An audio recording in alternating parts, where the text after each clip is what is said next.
ఈ రోజు నుంచి హైదరాబాద్ లో కేబీఆర్ పార్క్ చుట్టూ వన్ వే అమల్లోకి వచ్చింది. ఇవాల్టి నుంచి కేబీఆర్ పార్క్ చుట్టూ 2 ఏళ్ల పాటు ట్రాఫిక్ ఆంక్షలు అమల్లో ఉండనున్నాయి.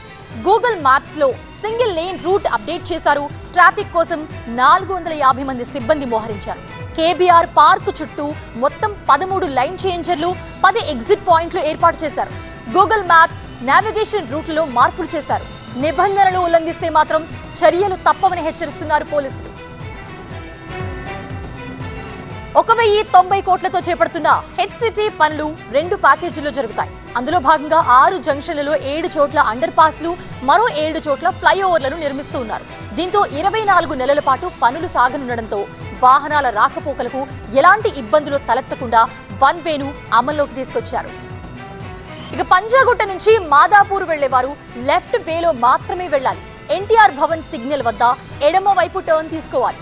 క్యాన్సర్ హాస్పిటల్, అగ్రసేన్ చౌరస్తా, జర్నలిస్ట్ కాలనీ మీదుగా లెఫ్ట్ కు జూబ్లీహిల్స్ రోడ్ నంబర్ 45 మీదుగా వెళ్ళొచ్చు. లేదంటే గనక ముందుకెళ్లి చెక్ పోస్ట్ నుంచి లెఫ్ట్ తీసుకోవచ్చు. ఇందిరానగర్, వెంకటగిరి నుంచి ఫిల్మ్ నగర్ వెళ్లాలనుకుంటే చెక్ పోస్ట్ నుంచి లెఫ్ట్ తీసుకుని NTR Bhavan, cancer hospital, Agrasen చౌరస్తాగా ఫిల్మ్ నగర్ కు వెళ్లాల్సి వస్తుంది. గతంలో చెక్ పోస్ట్ నుంచి నేరుగా వెళ్ళడానికి ఇకపై కుదరదు.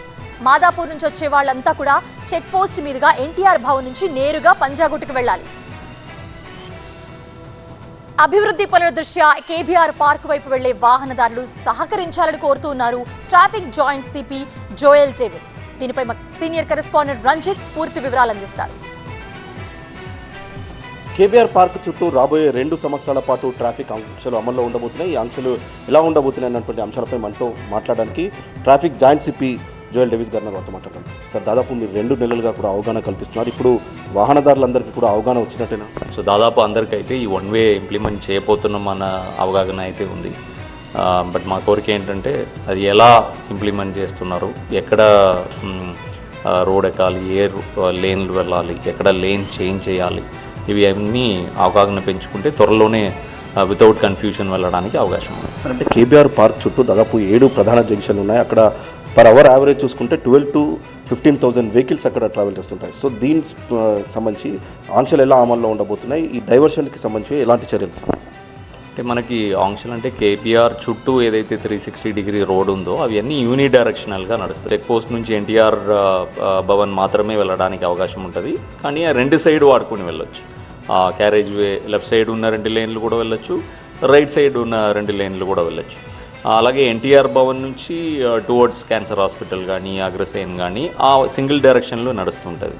దీనిలో మధ్యలో లెఫ్ట్లో ఎగ్జిట్ ఉంటుంది.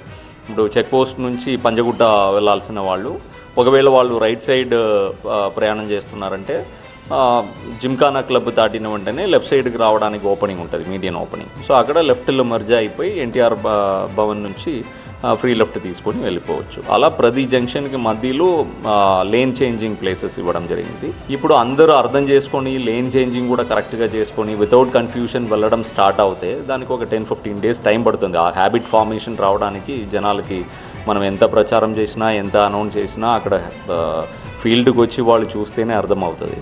సో ఒక 15 డేస్ తర్వాత అందరికీ ఆ మసిల్ మెమరీ వచ్చేసిందంటే ఆటోమేటిక్గా సిగ్నల్ కూడా ఫ్రీ ఉంటుంది. కాబట్టి రోడ్ నెంబర్ 2 అంతా వాళ్ళు ఈజీగా క్లియర్ అయిపోతుంది. అక్కడ జామ్ పెద్దగా ఉండదు. పబ్లిక్ ట్రాన్స్పోర్టేషన్ కూడా వాడుకోవచ్చు. సో వాల్యూమ్ తగ్గిందంటే డెఫినెట్లీ కొంతవరకు మనకి యూస్ అవుతుంది. టైం టు టైమ్ ఈ అడ్వైజరీస్ ఏదైతే ఇస్తున్నామో మీరు ఇమీడియట్లీ అర్థం చేసుకొని దాన్ని ఫాలో అవ్వగలిగితే ఎంత త్వరగా మనము ఈ కంజెషన్ నుంచి బయటకు రావచ్చు అంత త్వరగా మనం రావడానికి అవకాశం ఉంది. అలాగే ఓవర్ స్పీడింగ్ కానీ, రాంగ్ సైడ్ డ్రైవింగ్ కానీ కొద్దిగా టెంప్టేషన్స్ ఉండడానికి అవకాశం ఉంది రోడ్ యూసర్స్కి. అది మీరు దయచేసి చేయవద్దు. మేము కూడా మానిటర్ చేస్తున్నాము, వైలేటర్స్ని పనిష్ చేస్తాము. రాబోయే 2 ఏళ్ల పాటు కూడా ఈ ఆంక్షలు అమల్లో ఉండబోతున్నాయి. ఎవరైతే ఆ వాహనాన్ని అవాయిడ్ చేసే అవకాశం ఉంటుందో అటువంటి వారు ప్రత్యామ్నాయ మార్గాలను ఎంచుకోవడం ద్వారా కొంత ట్రాఫిక్ వాల్యూమ్ని తగ్గించవచ్చు అని చెప్తున్నారు. ఎవరైనా ఉల్లంఘనలకు పాల్పడితే మాత్రం అటువంటి వారిని గుర్తించి ఖచ్చితంగా అటువంటి వారిపై చర్యలు తీసుకుంటామన్నటువంటి విషయాన్ని traffic joint commissioner Joel Davis చెప్తున్నారు. కెమెరామెన్ శ్రీధర్తో రంజిత్, TV9 హైదరాబాద్.